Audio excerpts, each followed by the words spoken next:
चलो फिर स्टार्ट करते हैं क्लास को। रेडी हो जाओ पेपर पेन लेके, और मुझे आंसर बताते रहो। ये है पहला क्वेश्चन।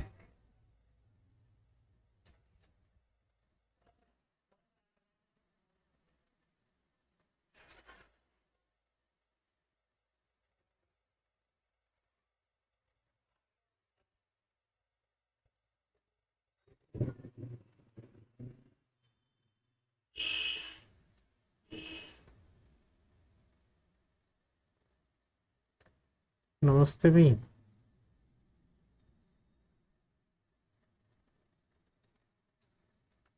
बताओ ये फर्स्ट वाले का आंसर क्या होगा?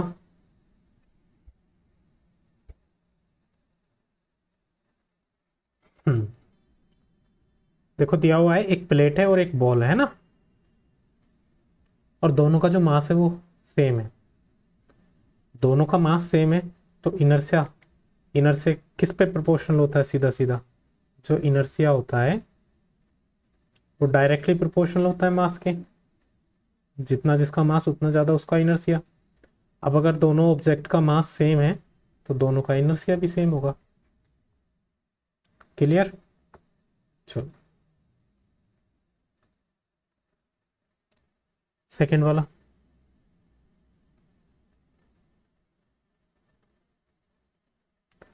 इनर्शिया क्या करता है? इनर्शिया देखो स्पीड में इंक्रीज नहीं करता, डिक्रीज नहीं करता, ये क्या करता है? रेसिस्ट करता है। किसको? किसी भी चेंज को, उसकी स्टेट में हो रहे चेंज को। ठीक है, तो ऑप्शन नंबर सी, डेफिनेशन सही क्लियर है। चलो अब जिससे पूछूंगा ना वो बताएगा। ठीक है, पढ़ते रहो क्वेश्चन, जिससे पूछा जाए वो बताएगा।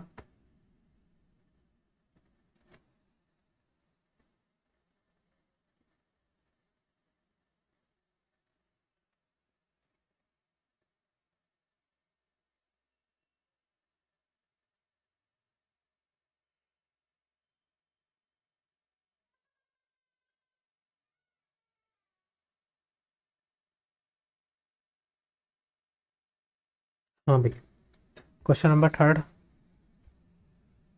तारन, आप बताओ।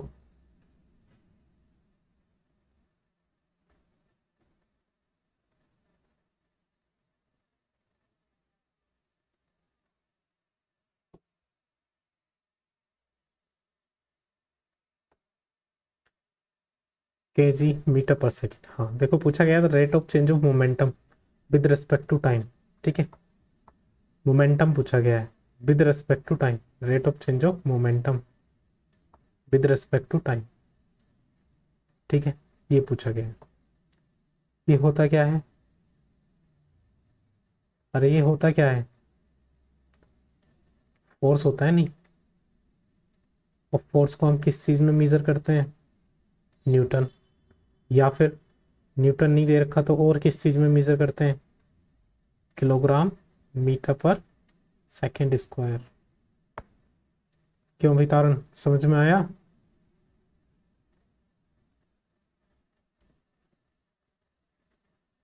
तो कौन सा हो जाएगा इसका? Option number A. ठीक है, हाँ भाई प्रशांत, क्वेश्चन नंबर फोर बताया जाए।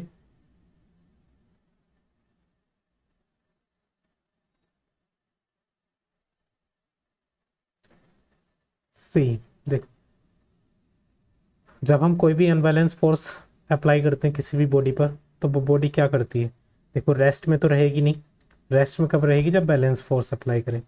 ठीक है, यूनिफॉर्म वेलोसिटी से चलेगी नहीं पता, लेकिन वो कुछ ना कुछ एक्सेलरेशन एक्सपीरियंस करेगी। ठीक है, जब भी हम किसी पे फोर्स अप्लाई करते हैं तो एक्सेलरेशन प्रोड्यूस होता है उसमें, नहीं? ऑप्शन नंबर सी।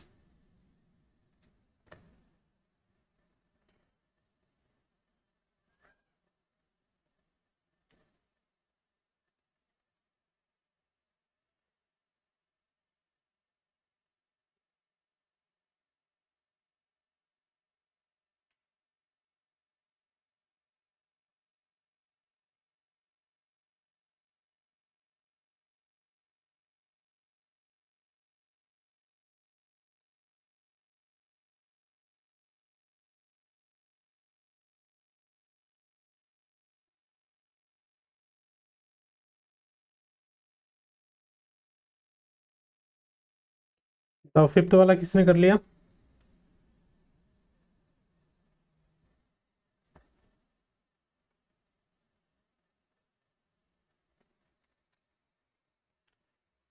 हाँ भाई, वर्णित तुम बताओ।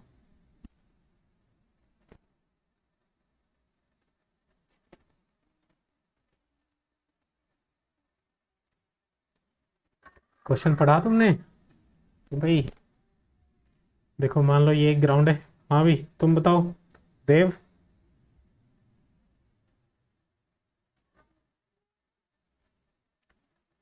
सी, इनसफिशियंट डाटा। अरे एक 200 ग्राम की बॉल फेंकी गई है ऊपर की तरफ, सही है। मोमेंटम पूछा है, कब पूछा है मोमेंटम? हाईएस्ट पॉइंट पर। अच्छा मान लो कोई बॉल हमने ऊपर की तरफ फेंकी है ना, और ये हाईएस्ट पॉइंट पर यहाँ चली गई, ये इसका हाईएस्ट पॉइंट था, ठीक। तो हाईएस्ट पॉइंट पर क्या होता है, फिर तो हाईएस्ट पॉइंट से ऊपर तो वो उठ जाती नहीं है, फिर क्या होता है, हाईएस्ट पॉइंट से नीचे आना शुरू होती है। तो ध्यान रखना, हाईएस्ट पॉइंट पर किसी भी ऑब्जेक्ट की जो वेलोसिटी हो जाती है वो हो जाती है जीरो, क्योंकि हाईएस्ट पॉइंट पर जाकर रुक गई ना, अब वापिस वो नीचे को आना शुरू होगी। तो हाईएस्ट पॉइंट पर वेलोसिटी कितना होगी? जीरो। और हाईएस्ट पॉइंट पर मोमेंटम पूछा जाए तो अगर वेलोसिटी जीरो है तो मोमेंटम भी कितना हो जाएगा? जीरो।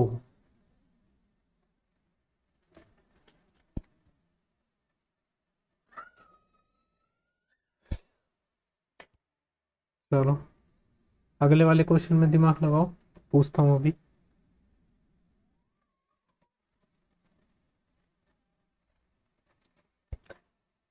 रिवीजन किया था इस चैप्टर का? नहीं।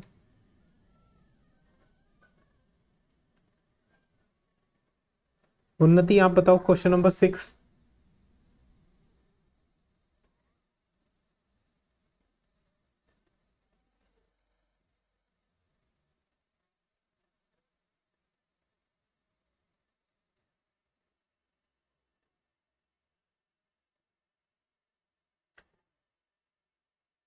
मैंने आपसे तो पूछा नहीं था भाई। चलो तुम्हें मौका दूंगा मैं फिर से। हाँ ये दिया हुआ है क्वांटिटेटिव। हाँ पूछा गया है क्वांटिटेटिव एक्सप्रेशन। हम्म। कट कट के आ रही? किस किस को आ रही है अभी मेरी आवाज कट कट के? एक बार फिर से ज्वाइन कर लो क्लास को अगर आवाज सही नहीं आ रही है तो। देखो जो क्वांटिटेटिव एक्सप्रेशन होता है, देखो फर्स्ट लॉ में डेफिनेशन है, इनर्शिया के बारे में बताया गया है।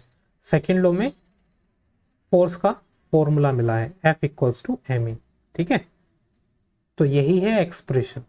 तो ये कहाँ से मिला है? Newton second law of motion से। चलिए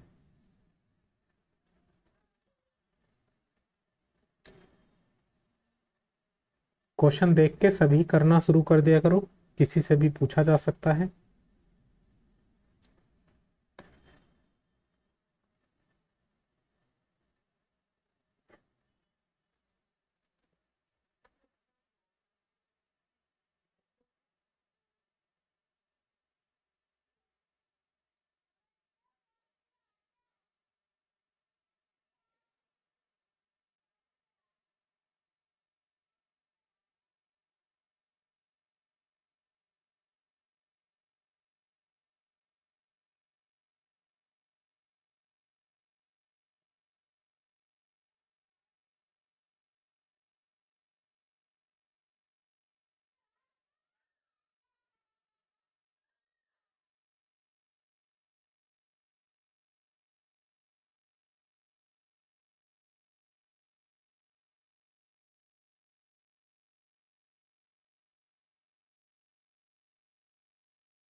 बताओ वितारण।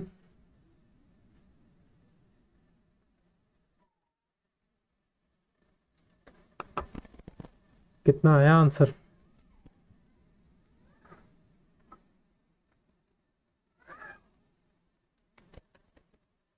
किसी ने सोल्व किया? कर लिया? चलो कितना आया आंसर बताओ। चलो चेक करते हैं। देखो, बॉडी का मास दिया हुआ है हमें 16 किलोग्राम। हाँ भी प्रशांत, हो गया क्या?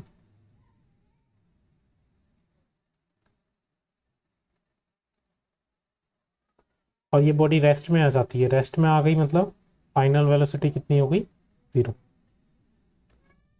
फ्रॉम ए यूनिफॉर्म वेलोसिटी, ये पहले कुछ यूनिफॉर्म वेलोसिटी से चल रही थी 10 मीटर पर सेकेंड। कब आ गई ये रेस्ट में? जब इस पे फोर्स लगाया कितना? 4 न्यूटन। ठीक है, इतनी बात समझ में आई। क्या बताना है? टाइम बताना है, टी। ठीक। टाइम के लिए हम first equation of motion use कर सकते हैं, v equals to u plus a t. सही है। चलो, फाइनल सी आ रहा है। फाइनल वेलोसिटी कितनी हो गई? 0। यू कितना है? 10। ए हमको नहीं पता। ए के लिए एफ दे रखा है। एफ क्या होता है? एफ होता है F equals to m a. F की वैल्यू दी हुई है 4, एम की वैल्यू दी हुई है 6 इंटू ए, 16 सॉरी। तो ए की वैल्यू कितनी आ जाएगी? 4/16। या फिर ए की वैल्यू आ जाएगी 1/4। या फिर हम इसको क्या बोल सकते हैं? 0.25। बस ए की वैल्यू रख दो 0.25 इंटू टी। ये 10 इधर जाएगा तो -10, इधर 0.25 इंटू टी। या फिर जो टाइम आ जाएगा वो कितना आ जाएगा इसमें? 10/-0.25। पॉइंट हटाएंगे, 2 0 बढ़ाएंगे। टाइम कितना आ गया यहाँ से अपने पास? 40 सेकेंड। समझ में आया? अब देखो, यहां से एक बात और ध्यान रख सकते हो कि मैंने तुम्हें पहले रिटार्डेशन पढ़ाया था क्या? रिटार्डेशन क्या होता है? रिटार्डेशन होता है निगेटिव एक्सेलरेशन। तो यहाँ पे बॉडी को रेस्ट में लाया जा रहा है, मतलब उसकी स्पीड कम करी जा रही है, एक्सेलरेशन निगेटिव है। तो हम यहाँ पे भी एक्सेलरेशन को निगेटिव ले सकते हैं। सही है। यहाँ पे एक्सेलरेशन को अगर निगेटिव लेंगे हम, तो यहाँ भी ये निगेटिव होगा और निगेटिव से निगेटिव कट जाएगा, तो टाइम पॉजिटिव आ जाएगा। ठीक है। अच्छा, 8th वाला तो सभी को पता होगा, बताओ। न्यूटन। ठीक है, चलो। 9th वाले में थोड़ा सा दिमाग लगाओ जरा।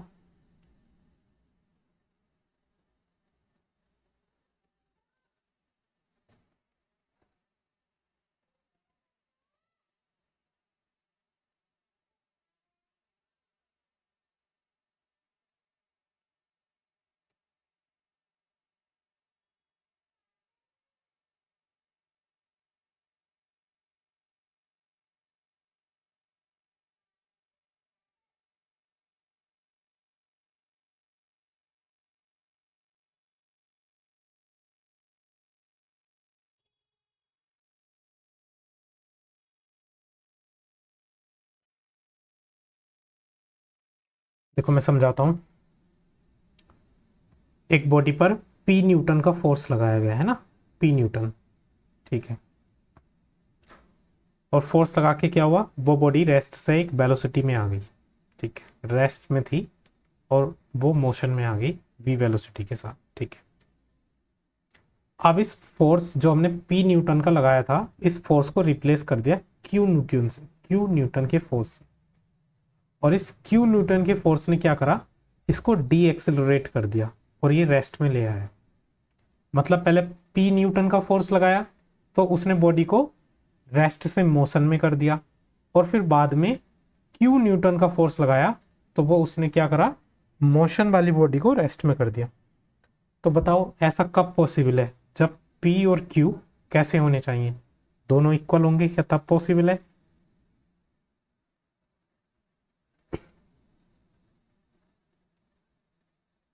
अच्छा, मे बी, और ये है मस्ट बी। हाँ यहाँ पे देखो जरा, बताओ।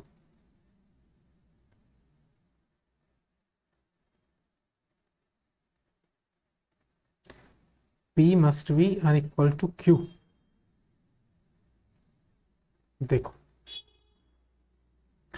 मैं बताता हूं, अगर हम जिस फोर्स से किसी भी ऑब्जेक्ट को रेस्ट से मोशन में ला रहे हैं, अगर वही फोर्स लगा दें, सही है, तो वो बॉडी क्या हो जाएगी, फिर से रेस्ट में आ जाएगी। सेम अगर फोर्स लगा दें तो, अगर उस फोर्स से ज़्यादा लगा दें तब भी वो रेस्ट में आ जाएगी, अपोजिट डायरेक्शन में अगर लगा दें तो अगर P Q के इक्वल होगा तब भी वो रेस्ट में आ जाएगी।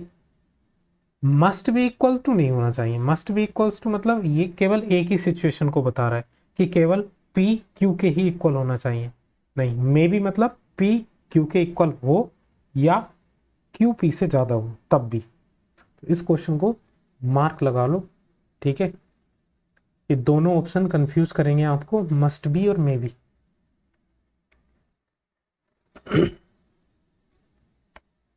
क्वेश्चन नंबर 10 बताओ।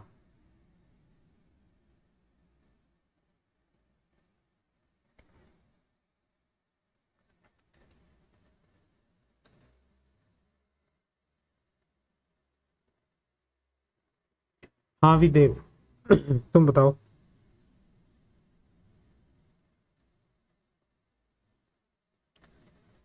तारन, तुम बताओ भाई।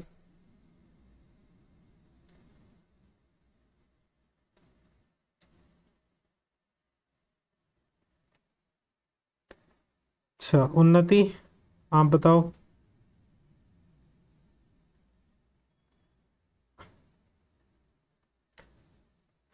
वर्णित, तुम बताओ।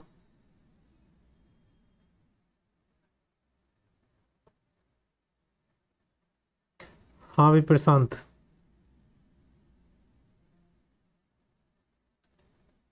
तुम बताओ।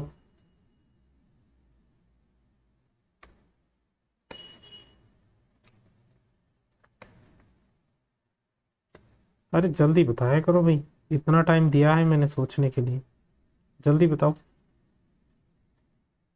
किसी का भी सही नहीं है। कैसे पढ़ा है तुमने चैप्टर भाई? देखो, if the force acting on a body is zero, it's momentum. अच्छा फोर्स क्या होता है? फोर्स क्या होता है? Rate of change of momentum. Force है जीरो, जीरो रख दो, ये जीरो हो गया। टी इधर जाएगा तो हम बोल सकते हैं डेल्टा पी जीरो हो गया। अच्छा डेल्टा पी क्या है?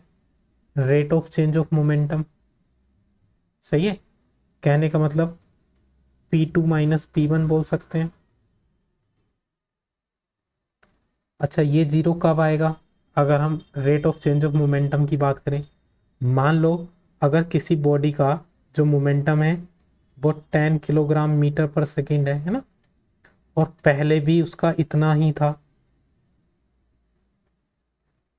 तो यहाँ से अगर हम डेल्टा पी निकालेंगे तो जीरो आएगा नहीं, P2 माइनस P1 करेंगे तो जीरो आएगा, ठीक है। अच्छा ये बताओ, ये rate of change of momentum zero आया है? Rate of change of momentum zero कब होगा? क्या जब मोमेंटम जीरो होगा? अरे मोमेंटम तो जीरो नहीं है। मोमेंटम क्या है? शुरू में भी 10 था, बाद में भी 10। तो क्या ये नहीं है कि मोमेंटम कांस्टेंट है? क्यों भाई?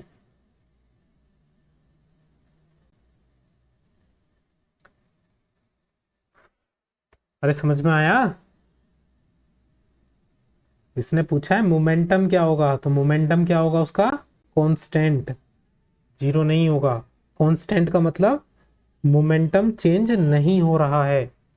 अगर मोमेंटम चेंज नहीं हो रहा है इसका मतलब कांस्टेंट मोमेंटम है। ठीक, ये बात ध्यान रखना।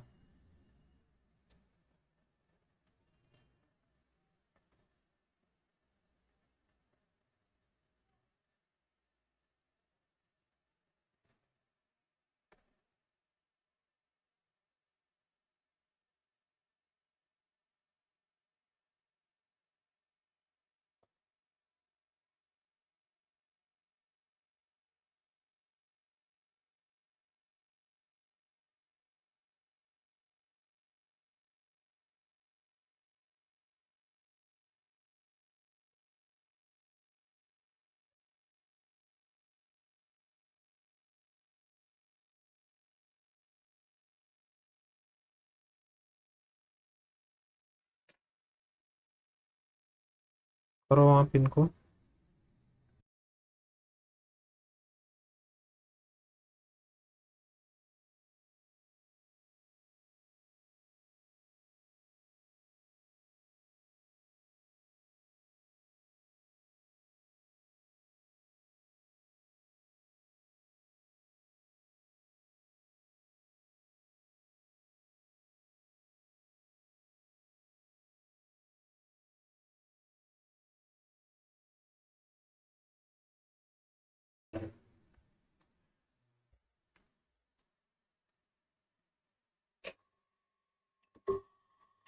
हाँ भाई, किस किस ने कर लिया?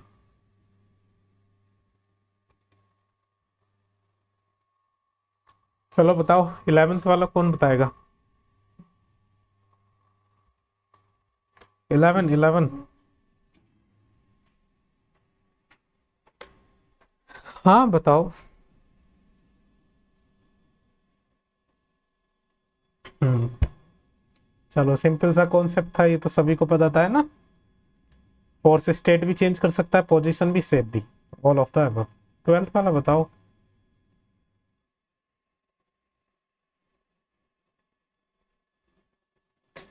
हाँ भाई, बर्नी तुम बताओ।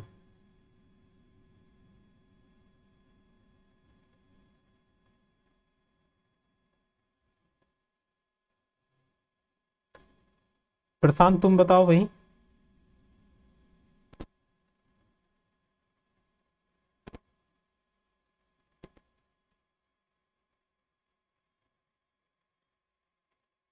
पता नहीं?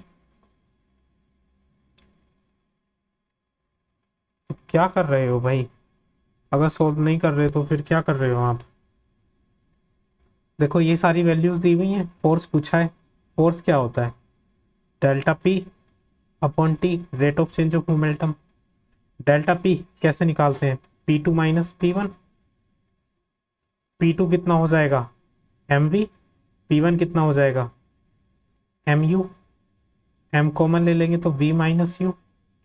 तो ये हो जाएगा m v minus you upon T. उन्नति आप बताओ कितना आ रहा है आंसर?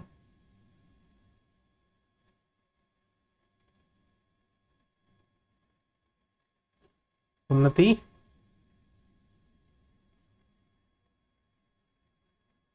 हाँ देखो, मास दिया हुआ है 1, velocity 30 minus 20 10, time 2 second.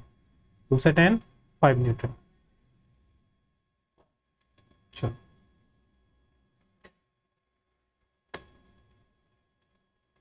Question number 13 पढ़ेंगे। थोड़ा लेवल और बढ़ाऊं, इतना ही ठीक है? ये बताओ भाई। क्यों भाई, इसका मतलब तुमने अच्छे से चैप्टर पढ़ा नहीं है।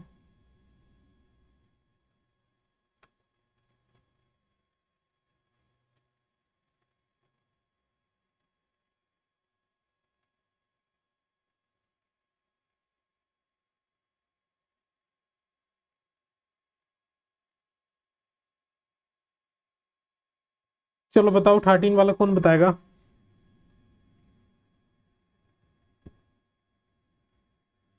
हाँ विदेव, तुम बताओ।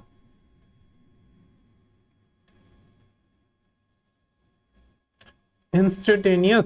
इंस्टेंटेनियस होता है क्षणिक, जब टाइम नियर अबाउट 0 सेकेंड हो, है ना, बहुत ही छोटा सा टाइम इंटरवल जब हम लेते हैं।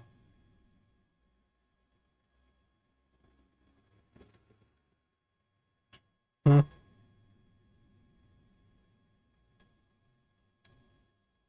ठीक है। हाँ भाई, वर्णित तुम बताओ।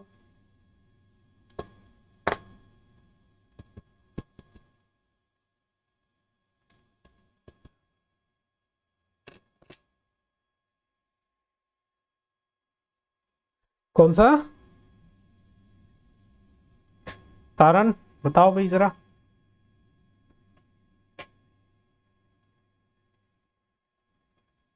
अच्छा। हाँ भाई उन्नति, तुम बताओ।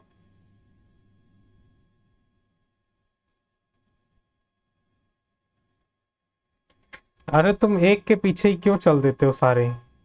मैं तुम सबसे अलग अलग पूछ रहा हूँ, इसका मतलब आंसर गलत दे रहे हो तुम। अरे हम फोर्स को कैसे रिकॉग्नाइज कर सकते हैं कि किसी भी ऑब्जेक्ट पर फोर्स लगाया गया है? क्या उसका मास को मेजर करके है, ये बताओ, या उसकी स्टेट में चेंज अगर हमें पता चलेगा? फोर्स लगा के हम क्या करते हैं? मास तो चेंज नहीं कर सकते, उसकी स्टेट ऑफ मोशन को ही तो चेंज कर सकते हैं फोर्स लगा के। क्यों भाई? कैसे पता चलेगा अगर किसी भी ऑब्जेक्ट पर हम फोर्स लगा रहे हैं? तो is to note any change in the object state of motion. अगर किसी भी ऑब्जेक्ट की स्टेट ऑफ मोशन में कुछ भी चेंज हो रहा है, मतलब वो मोशन से अगर रेस्ट में आ रही है तब, या रेस्ट से मोशन में आ रही है तब, तभी तो हम बता सकते हैं उस बॉडी पे फोर्स लग रहा है। मास का तो कोई कॉन्सेप्ट ही नहीं है भाई। मास कैसे रिलेट कर रहे हो तुम कि एफ फोर्स के फॉर्मूले में मास आता है? अरे मास तो कांस्टेंट होता है। क्यों भाई? फोर्स का तो बेसिक सबसे पहले मैंने यही पढ़ा है, फोर्स क्या क्या कर सकता है। तुम्हें ये नहीं दिखा स्टेट ऑफ मोशन को चेंज? क्यों भाई? अब समझ में आया? चलो 15 वाला बताओ, कर लिया सबने? कितना आया?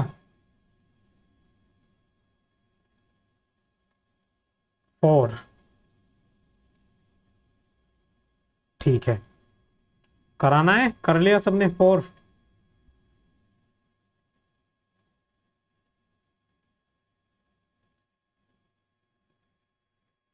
देखो फोर्स दिया हुआ है 12 न्यूटन, मास दिया हुआ है 3 किलोग्राम, और टाइम दिया हुआ है 1 सेकेंड।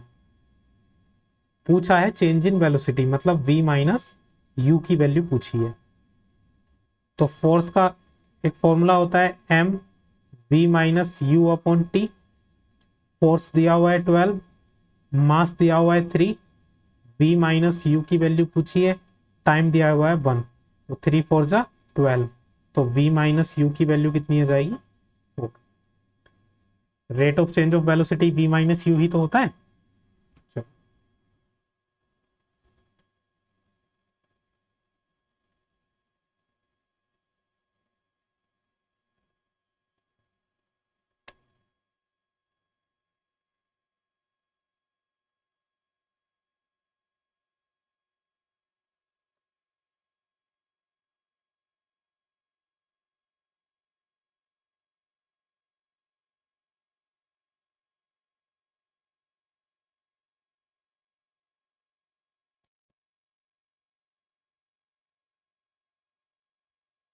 बताओ 16 वाला।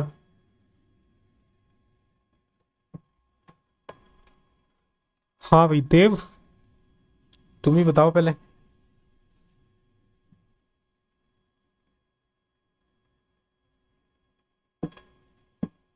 बिहाइंड का मतलब पीछे गिरना। अगर तुम ट्रेन में जा रहे हो, यहाँ पे तुम बैठे हो,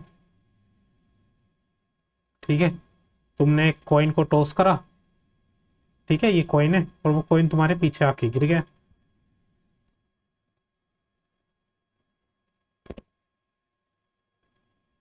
हाँ, ऐसा कब हो सकता है? जब ये ट्रेन आगे की तरफ एक्सिलरेटेड हो, ट्रेन आगे की तरफ कंटिन्यू जा रही है, तो ये कॉइन क्या होगा? कॉइन पीछे गिर जाएगा, ट्रेन आगे चली जाएगी, ट्रेन के साथ तुम भी आगे चले जाओगे। इसका मतलब ट्रेन कैसी है? एक्सिलरेटेड। बताओ 17 वाला, वर्णित तुम बताओ।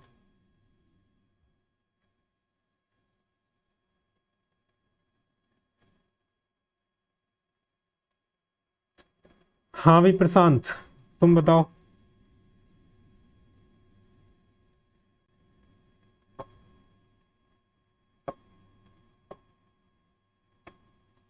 हाँ, rate of change of momentum, केवल चेंज इन मोमेंटम नहीं, rate of change of momentum. Change in momentum तो केवल ये हो जाएगा, है ना? तो ऐसे तो केवल फोर्स इसके प्रोपोर्शनल होगा, लेकिन फोर्स किसके प्रोपोर्शनल होता है? Rate of change in momentum, मतलब विद रिस्पेक्ट टू टाइम। ठीक है।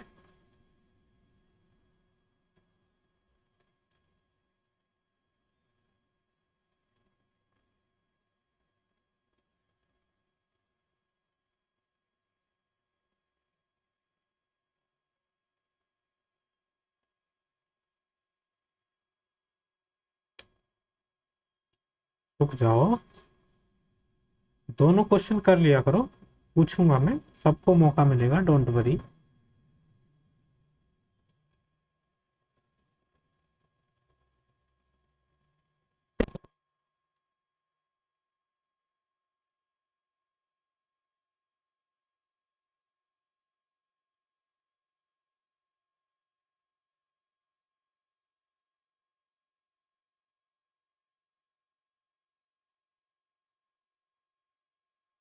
बताओ चलो, वर्णित, तुम ही बताओ क्वेश्चन नंबर 18 का आंसर। हाँ, फोर्थ क्या है, पुसुर्त। 19 बताओ भाई, उन्नति आप बताओ।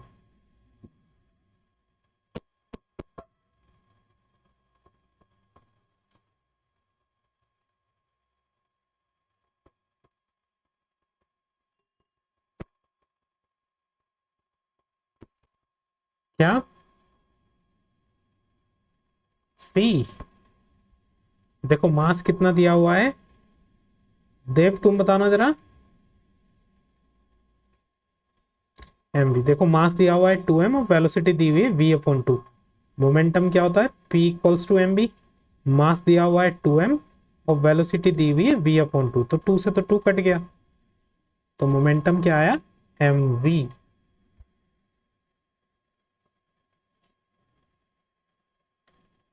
चलो,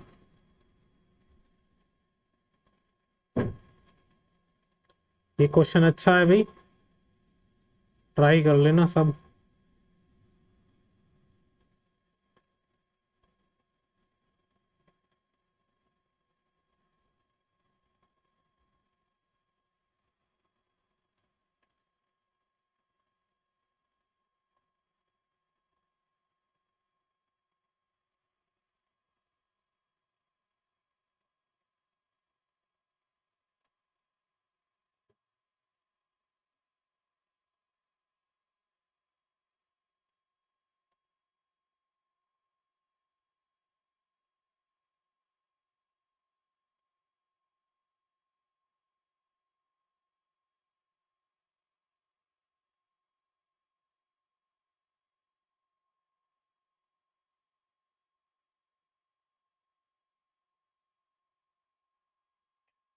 बताओ भाई, किसी का आया क्या?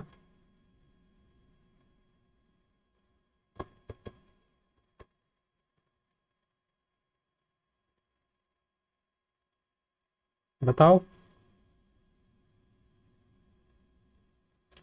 जीरो। बताओ कैसे किया।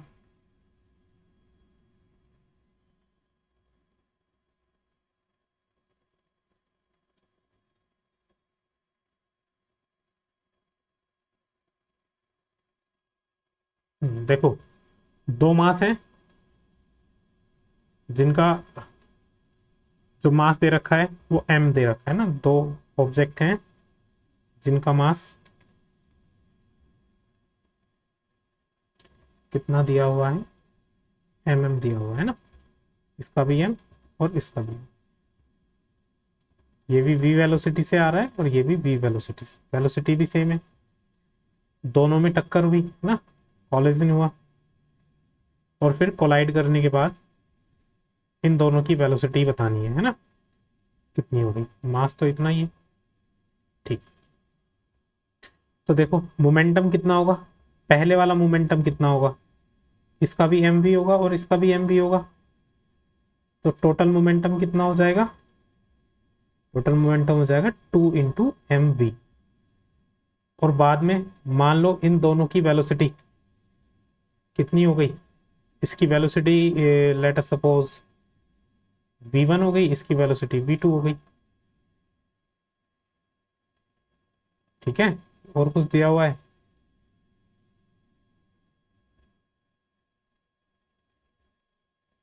तो अब अगर देखा जाए इनका मोमेंटम कितना हो गया, m v one plus v2, m से तो एम कट जाएगा, v1 प्लस v2 कितना हो गया, 2v। और भी दिया हुआ है क्या इसमें,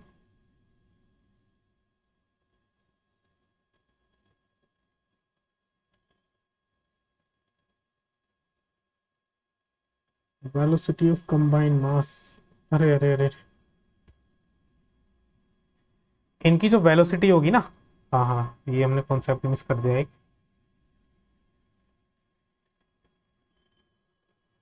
देखो इनकी जो कंबाइंड वेलोसिटी होगी, कंबाइंड वेलोसिटी पूछिए, वो भी v होगी। जब सेम वेलोसिटी से आता है ना, ये कॉन्सेप्ट ध्यान भी रखना। देखो जब सेम मास के हो ना, सेम मास के दो ऑब्जेक्ट हो, सेम मास के दो ऑब्जेक्ट हो, ठीक है, सेम मास के दो ऑब्जेक्ट सेम ही वेलोसिटी से एक दूसरे से टकराते हैं, तो टकराने के बाद उनकी जो वेलोसिटी होती है ना, वो जीरो हो जाती है। जब सेम मास और सेम वेलोसिटी दे रखी हो तब, ठीक है। 22 बताओ किसने करा।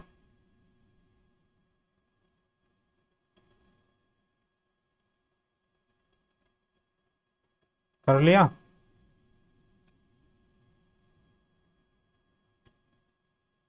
बताओ कितना आया।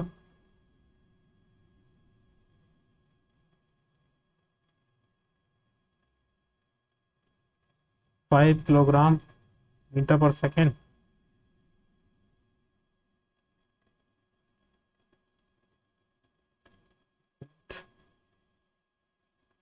मोमेंटम दे रखा है बॉडी का, पूछा है।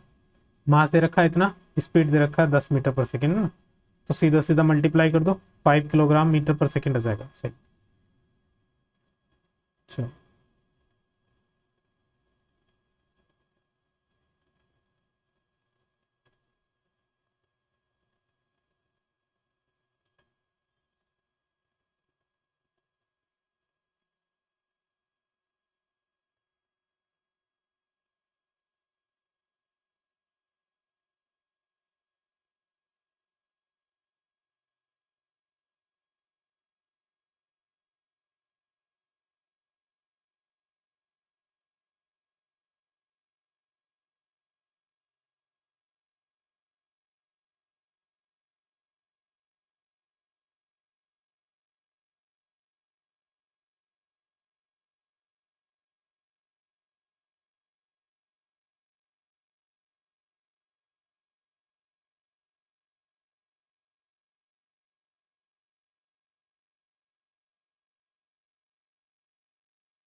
29 किसने कर लिया भाई।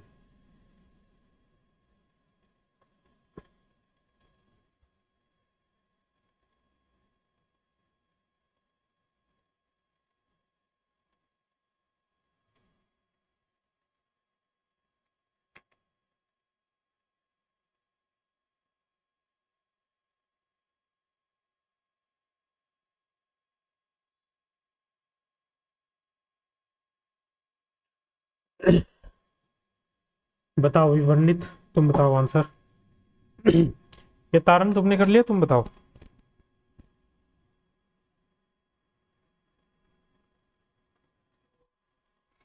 देव तुम बताओ। हाँ जब बैलेंस फोर्स मैंने बताया था, तो ये भी बताया था अगर किसी बॉडी पर तो बैलेंस फोर्स रखते हैं, तो वो स्टेट में भी, अगर वो स्टेट ऑफ रेस्ट में है तो वो रेस्ट में ही रहेगी, अगर वो यूनिफॉर्म मोशन में है ना, तो वो मोशन में ही रहेगी। कहने का मतलब जो बैलेंस फोर्स होते हैं वो स्टेट ऑफ मोशन को चेंज नहीं करते। अगर बॉडी रेस्ट में तो रेस्ट में रहती है, और अगर बॉडी यूनिफॉर्म मोशन में है तो यूनिफॉर्म मोशन में ही रहती है। तो दोनों, बोथ ए एंड बी। समझाया था ये कॉन्सेप्ट नहीं। चलो 24 बताओ भाई किसने कर लिया।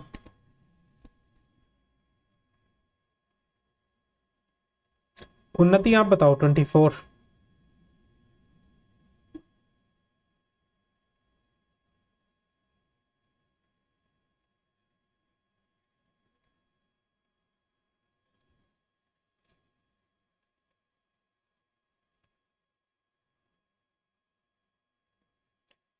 उन्नति आवाज आ रही है मेरी।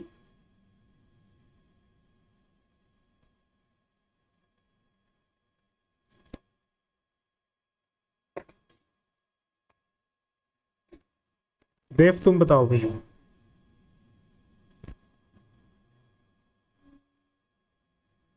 All of the above. देखो एक्सेलरेशन जो होता है हमने पढ़ा है F equals to m a होता है। यहां से अगर एक्सेलरेशन निकाला जाए तो एक्सेलरेशन क्या हो जाएगा F अपॉन एम।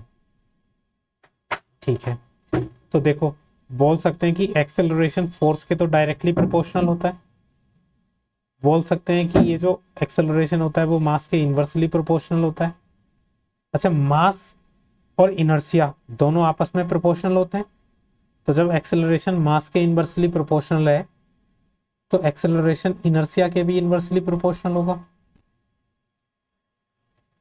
क्या दिया हुआ है, inversely proportional to the mass, सही है। Directly proportional to the applied force, सही है। रेसिस्टेड बाय इनर्शिया, देखो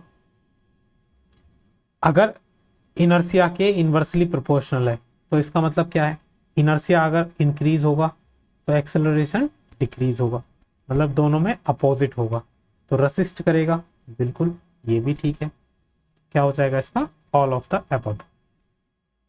प्रशांत क्वेश्चन नंबर 31 बताओ भाई।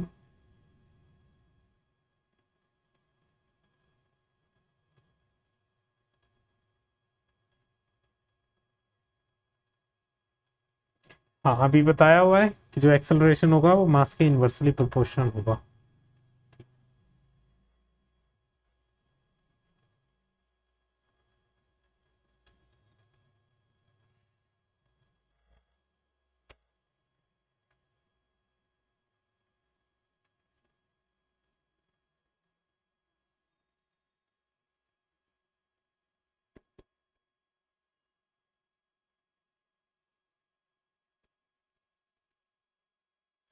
बताओ भाई, वर्णित तुम बताओ क्वेश्चन नंबर 33।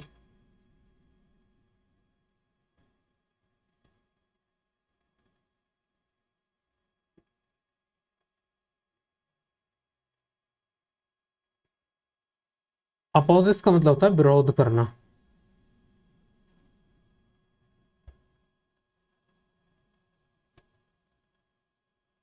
किसी चीज के अगेंस्ट जाना।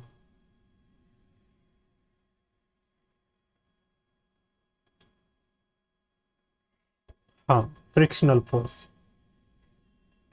फ्रिक्शनल फोर्स क्या होता है, बॉडी के मोशन का अपोज करता है सरफेस पर, सही है। चलो 35 वाला तो सबको पता होगा, बताओ क्या होगा। कोई अचानक से ब्रेक लगा दे तो आगे की तरफ ही जाएंगे,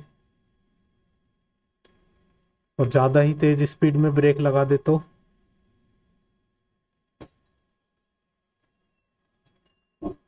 एसी में बढ़ जाएंगे।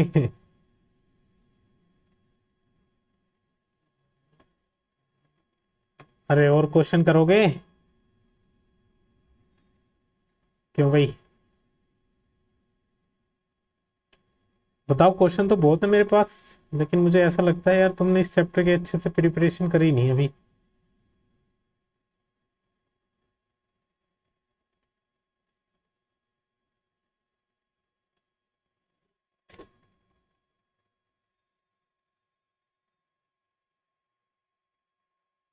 अच्छा, ऐसा क्यों होता है, अगर कोई बस में अचानक से ब्रेक लगा दे तो हम आगे की तरफ क्यों जाते हैं।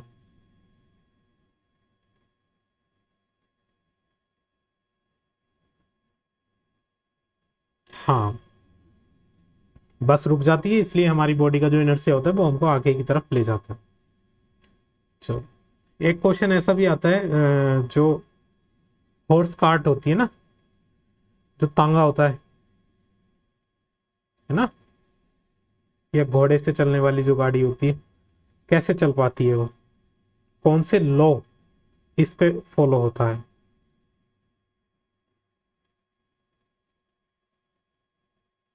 थर्ड लॉ है ना, कैसे, क्योंकि जो घोड़ा होता है वो अपने पैरों से अर्थ पर फोर्स लगाता है बैकवर्ड डायरेक्शन में, जिसके कारण अर्थ भी एक अपोजिट एंड इक्वल फोर्स लगाती है, ठीक है, जिससे क्या होता है घोड़ा आगे की तरफ जा सकता है, मतलब जाता है।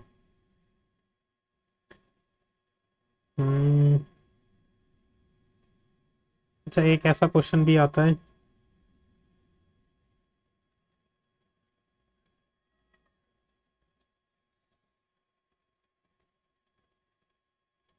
why it is difficult for a fireman to hold a hose which eject large amount of water at a high velocity।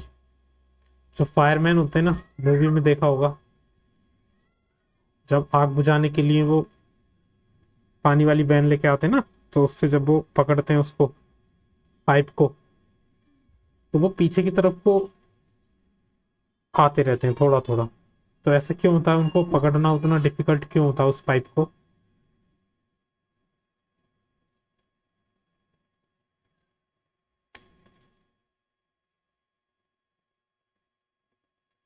देखो पानी आगे की तरफ को जाता है, लेकिन वो फोर्स पीछे की तरफ लगाता है ना, तभी वो आगे की तरफ को जाता है। और उसी पानी के फोर्स की वजह से,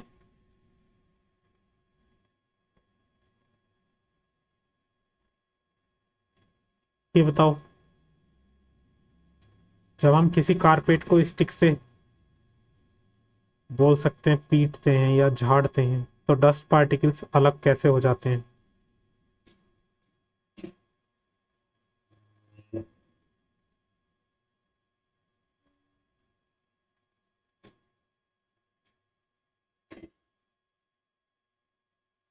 हाँ,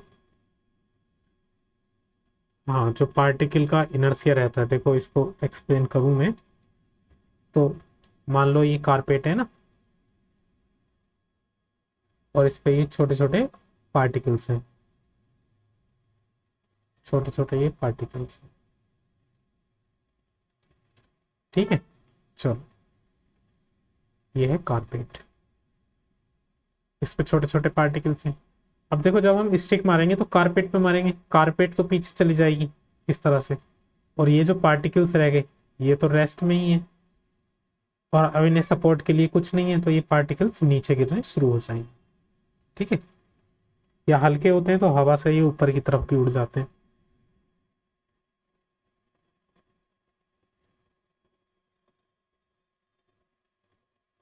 उन्नति, आप क्लास में ही हो? अरे प्रशांत, ये दूसरे फोन में भी चलाया है क्या तुमने?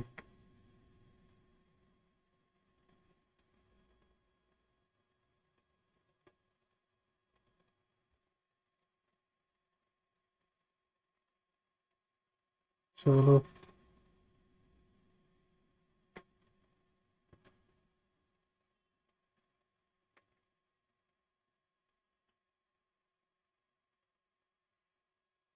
ये बताओ,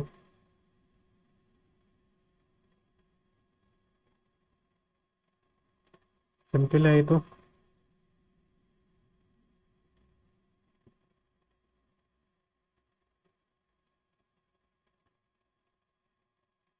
बताओ क्या होगा इसका आंसर?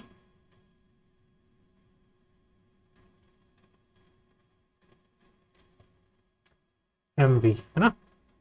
ठीक, ऑप्शन नंबर डी।